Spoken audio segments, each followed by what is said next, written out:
Hey there, this is a quick video review about the Wolves of Langston party adventure versus the solo adventure, which I have played both of these, and I just want to talk a little bit about the differences and the good things and bad things between these two. But first of all, I bought this from Kickstarter, the hardback Wolves of Langston solo adventure, and I used, I did a video about this, just reviewing this alone. And again, I'll try to be as spoiler free as possible. I kind of made this far back from the camera, so if I open this up, you can't really see what it says inside, but my apologies if I spoil something, but I'll try to be as spoiler free as possible. This is the character I used, Grim Tallstag, who was a ranger, who's now level 2 after completing the adventure. And the thing I want to mention just really briefly, I love role-playing games because it's fun to create a character. This guy's kind of a quiet, nature-loving guy.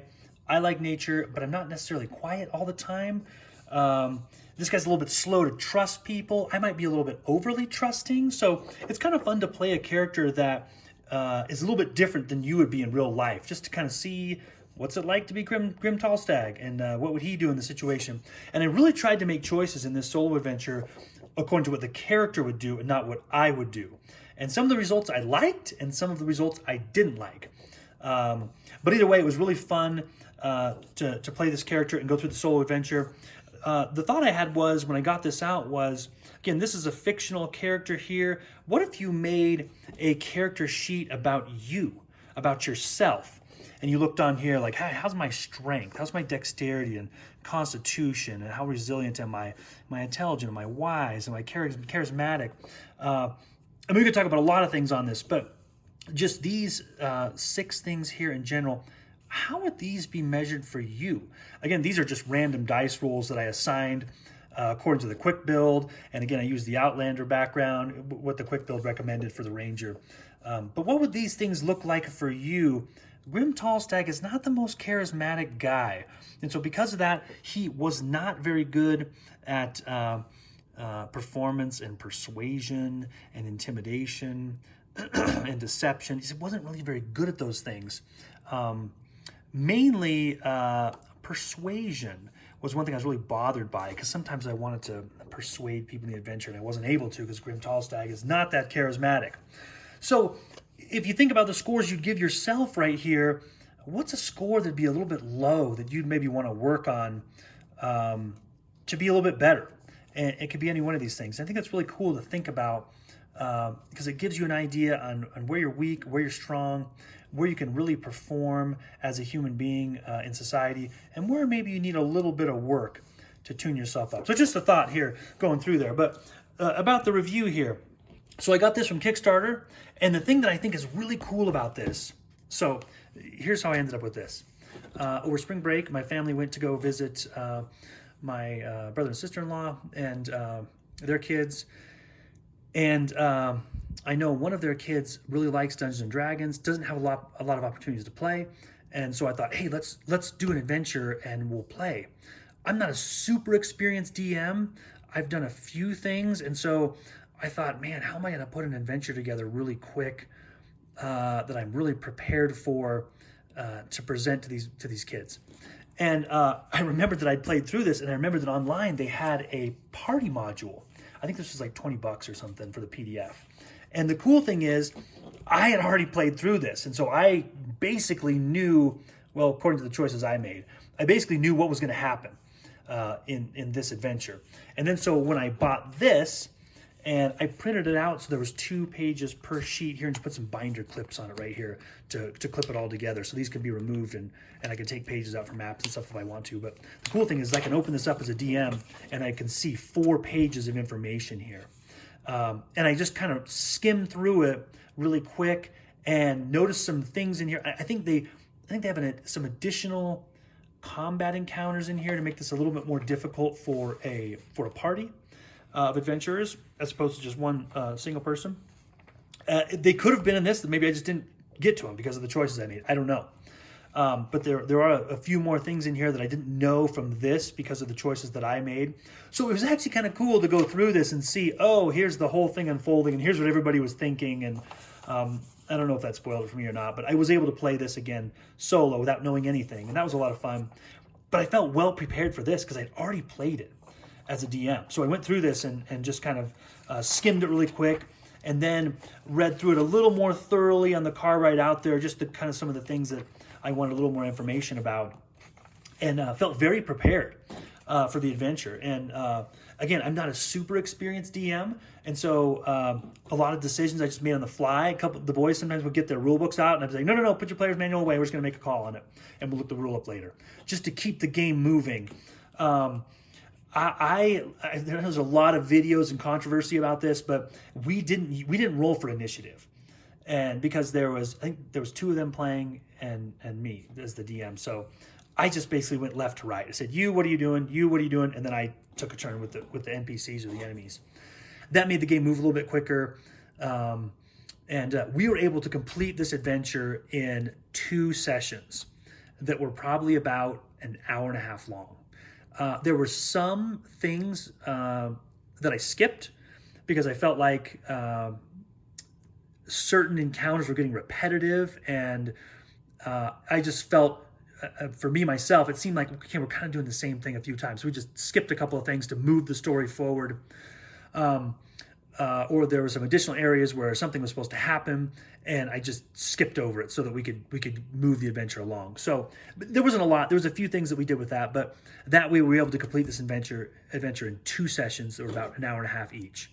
And so again, is it a 1-shot? Is it a 2-shot? I don't know. There were really no side quests or anything. I did leave it up to them to kind of do whatever they wanted to, but if they kind of started getting too far askew, I kind of would try to nudge them, not railroad them, but kind of nudge them back on track. And there was a couple of things that they did. This was really cool to see. Knowing what I had done personally, there was a bunch of decisions they'd made in the party adventure that were completely different than what I did. And so it was really cool to watch that play out, knowing what I had done when I played myself and then what they did.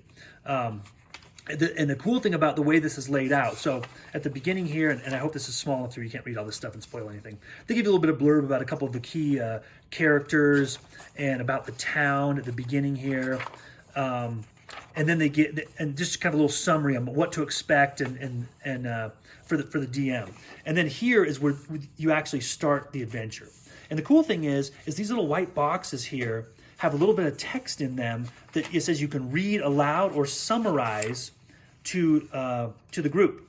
And so the cool thing was, once again, I read through this before we went out there, and once we would get to a section, sometimes I would kind of forget, wait, what was in the section again? So I'd go to the next white box according to wherever they were, and I would start reading, and as I started reading, I would remember what it was, and I'd be like, oh yeah, and then I would just kind of summarize the rest of it. And then they would make some choices, and I would get to the next box, start reading, or kind of skim down and read some more stuff, and then they would make some decisions. So that was kind of cool, and especially areas where once they get into town, this wasn't the case with the solo adventure, but with this, it was a little more sandboxy. There were some things that were unlocked or locked or not available that they had to do certain things to get to. But the cool thing is, in town, there's a bunch of different places they could have gone, a bunch of different options they had available to them. And so there's little titles here. Okay, they go to the inn, and here's some stuff that happens, or they decide to go to this place or that place. And so whenever they would decide to go somewhere, oh, I want to go to this place, I would just turn to that and find the title and say, okay, they're going here. And I would just kind of read the first couple lines, and oh yeah, and if there was a box, I would start reading that. But it was really well laid out so that I could find out where they were, read a couple lines from one of these white boxes, and was able to lead the adventure along quite well. The one thing that I did not like about the solo adventure is I like artwork, but sometimes you would turn to an entry and read it, and there'd be a picture on the opposite page of something you hadn't encountered yet. And so it was a little bit of a spoiler alert, because I would see something and say, oh, some aliens from outer space are going to, that's not in the adventure, but you'd see a picture of something and say, oh, this is going to happen later, I guess, because there's a picture of it. And then that would happen, and a couple pages later, you'd see another picture and think, oh, shoot, I try not to look at that. Don't look at that. But you'd look at the picture and it would kind of spoil it a little bit for you. I'm not sure how you would do that. I mean, it would probably take a tremendous amount of organization to make sure that every entry in the book was on a page that didn't have a picture. That would be really hard to do. Maybe it can be done. I don't know. But I have also backed the Crystals of Zealeth, the second one they came out with. Super excited for, and I'm going to do the same thing. I'm going to, again, Grimm's level 2 now, and I think they said you could start that with a character who's like level 1 to 4 or something like that. And so, cool. He's level 2 now, and because he's level 2, I chose his fighting style for archery, for the ranger, and he also got spell casting. So, which, I don't know. Who can't cast a spell in 5th edition? That seems like everybody can. I didn't even know that until I got to level 2. I was like, oh, the ranger can cast spells? Seriously? So I guess he can. Who knows? I guess he'll learn some magic. But I'm going to do the same thing. I'm going to go through the Crystals of Zealeth solo adventure, and I did this a little bit at a time, like 20 minutes at a time. 20, because I kind of wanted it to last. I didn't want to just blow through it in one night. So I did 20 or 30 minutes at a time of this. Just when, nobody else wanted to play a game or the kids are all in bed, I thought, let me go do 20 minutes of Wolves of Langston. And so I just go through it for a little bit and had a lot of fun doing it. Just, again, with the exception of the picture spoilers. I thought, oh, man, I don't want to see that. But this was a lot of fun, and it prepared me for this. And so I think what I'm going to do is the same thing, go through the Crystals of Zealeth solo adventure, and once I've done that, I'm going to buy the PDF from Obvious Mimic website. I think this was like $20.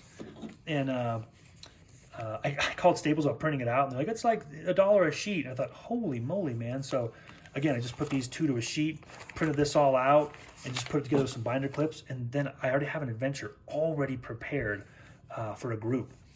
Again, I might have to kind of skim through it again to figure out some of the details that I didn't get from the solo adventure, but you already have an adventure prepared. So I know there's been a lot of criticism for one or the other. Some people haven't liked the solo adventure. Some people haven't liked the party adventure. But the thing that's really unique about this whole situation is how you can play this yourself as a DM, and then this is ready to go, mostly. And then you can just kind of skim through here, and you kind of have an idea on what to present to your players. So again, I'm not a super experienced Dungeons & Dragons player, so I didn't have a whole lot of complaints about this because we haven't done a whole bunch of adventures. Maybe if we were, had played for forever, we would say, oh yeah, this isn't as good as these other 3 things. But we had a good time with both of these. Again, think about, guys, where you're at for your own character sheet. What could you improve on? What's something that you could take a look at and say, hey, you know what? I could do better at this. So if I made a character sheet for myself, how would it look? Would I be a formidable character to go on an adventure and be successful? And if not, prepare yourself. Thanks for watching, guys. You guys take care.